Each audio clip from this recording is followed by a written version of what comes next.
जहां पर रायबरेली के ठंड में आज सिर्फ जिस्म नहीं कांप रहे हैं, यहां कानून भी कांप रहा है, कंबल के अंदर छुपा हुआ। ये कहानी है उस पुलिस की जो वर्दी पहनकर कानून की रक्षा नहीं बल्कि रजाई उड़ाकर जुल्म करने का तरीका खोज चुकी है।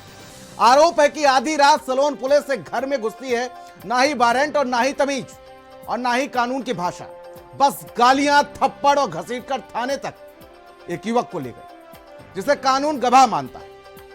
उसे ही कानून अपराधी बनाकर पीटा जाता है, वो भी इस कदर कि उसके ऊपर रजाई डाल दिया जाता है, कंबल उड़ा दिया जाता है ताकि उसकी चीखें जो हैं वो बाहर ना जाएं और निशान सुबह तक मिट जाए, उसके ऊपर कोई निशान ना हो।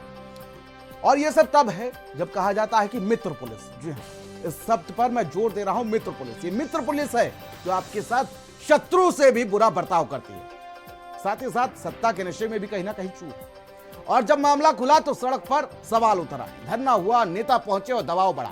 3 सिपाही लान हाजिर कर दिए गए, एक चौकी इंचार्ज को हटाया गया। लेकिन सबसे बड़ा सवाल यही है कि अभी भी जो कुर्सी पर बैठे हैं कोतवाल, आखिर अब तक क्यों सुरक्षित? क्या छोटों पर कार्रवाई कर दी जाती है जब धरने होते हैं, जब कार्रवाई के लिए प्रदर्शन किया जाता है तो छोटों क्यों निपटा दिया जाता है और बड़े आखिर बच क्यों जाते हैं? सवाल के साथ इस रिपोर्ट की शुरुआत करते हैं। मुझे मारा गया, मेरी पत्नी को गाली दिया गया, तो हमको घसीटते हुए गाड़ी के अंदर लाया गया और थप्पड़ों में मारा गया। सलोन कोतवाली में मुझे रात में लाइट बंद किया, ऊपर में रजाई डाली और कम से कम 4-5 लोग हमको लात और भूखे से मारे। कंबल में कानून को मुकम्मल करने वाली रायबरेली पुलिस से मिली जो तड़तड़ाती ठंड में लोगों को रजाई के अंदर घुसाकर पीटती है। ये कहानी है यूपी के उस बेलगाम पुलिस की जो ठंडी रातों में लोगों को उठाती है और दे लात, दे घूसा और साथ में रजाई, मतलब ठंड ना लगे और कुटाई भी जमकर हो जाए। सलोन कोतवाली में मुझे रात में लाइट बंद किया, वो ऊपर में रजाई डाली और कम से कम 4-5 लोग हमको लात और भूखे से मारे। कोतवाल साहब गाली दे रहे थे। ठंड कड़ाके की रजाई की जरूरत सबको थी, लेकिन रायबरेली में रजाई ठंड से बचने के लिए नहीं, कानून तोड़ने के लिए इस्तेमाल हुई है। आरोप है कि रात के अंधेरे में करीब 12 बजे सलोन पुलिस बजरंग दल के जिला संयोजक विनोद मौर्य के घर पहुंचती है। न शालीनता, न सम्मान, न कानून की भाषा, बस गालियां, थप्पड़ और घर से घसीटकर थाने तक। पुलिस द्वारा बजरंग दल के पदाधिकारी की पिटाई के मामले में लगातार उप प्रदर्शन देखा जा रहा है। आपको बता दें कि लगातार 3 दिनों से बजरंग दल व विहिप के पदाधिकारी व कार्यकर्ता लगातार धरना प्रदर्शन कर रहे हैं। यही नहीं, इस पूरे मामले को बढ़ता देख रायबरेली के पुलिस अधीक्षक डॉक्टर यशवीर सिंह ने जहां चौकी के 3 सिपाहियों को लाइन हाजिर किया है, वहीं करैया चौकी इंचार्ज का स्थानांतरण लालगंज कर दिया है।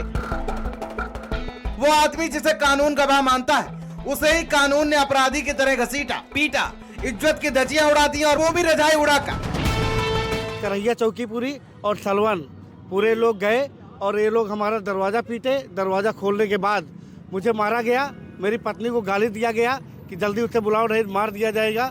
उसके बाद हमको घसीटते हुए गाड़ी के अंदर लाया गया और थप्पड़ों में मारा गया। उसके बाद सलोन कोतवाली ले गए। सलोन कोतवाली में मुझे रात में लाइट बंद किया, वो ऊपर में रजाई डाली और कम से कम 4-5 लोग हमको लात और भूखे से मारे। कोतवाल साहब गाली दे रहे थे। सुबह फिर कोतवाल साहब गाली देते हुए बोले कि क्यों हिंदू ज़्यादा नेता बने हो, ज़्यादा नेता बन रहे हो हिंदू, हर जिहाद गौ के मामले में आ जाते हो।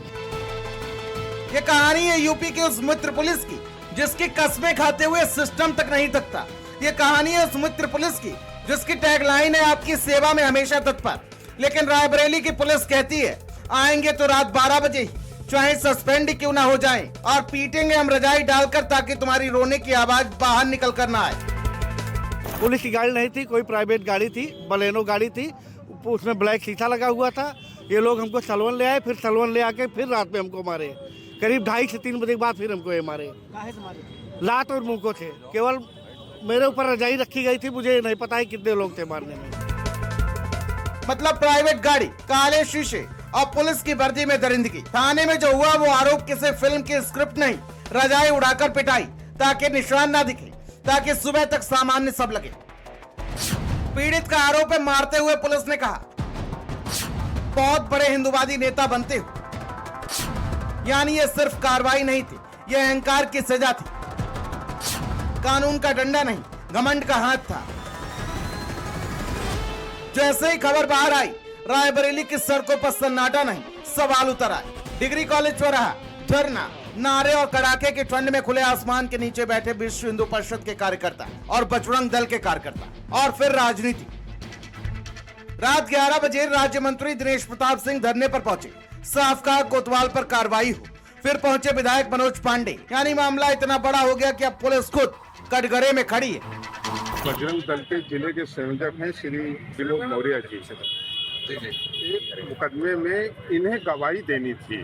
ये गवाह थे, कोई एक्यूज नहीं है, कोई अपराधी नहीं है, किसी मामले में मुकदमे में ये वांछित नहीं है। स्वयं प्रैक्टिकली माननीय सर्वोच्च न्यायालय ने कह रखा है कि अगर कोई किसी केस में गवाह अभियुक्त नहीं है तो इनके साथ अमानवीय व्यवहार, रात में थाने में लाना, बैठाना, अपमानित करना, मैं समझता हूँ कि ये बहुत निंदनीय है। दबाव बढ़ा तो पुलिस ने क्या किया? 3 सिपाही लाइन हाजिर किए गए, 1 चौकी इंचार्ज हटा दिया गया। लेकिन सबसे बड़ा नाम कोतवाल राघवन सिंह, वो अब भी कुर्सी पर है।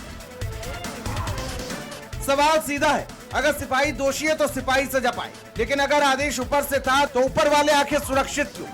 अब देखा जा रहा है कि बजरंग दल के पदाधिकारी व कार्यकर्ताओं में लगातार आक्रोश बढ़ रहा है। उनका कहना है कि जो छोटे कर्मचारी हैं उन पर कार्रवाई तो हो गई है, लेकिन जो इसका मेन जिम्मेदार है यानी सलोन कोतवाल, उन पर कार्रवाई नहीं की गई है। उनकी मांग है कि अगर सलोन कोतवाल को तत्काल प्रभाव से निलंबित नहीं किया गया तो यह धरना प्रदर्शन और उग्र होगा। रायबरेली ने आज यूपी पुलिस से एक ही सवाल पूछा है, अगर पुलिस निर्दोष है तो आखिर कार्रवाई क्यों की गई, और अगर पुलिस दोषी है तो कोतवाल अब तक क्यों नहीं हटे?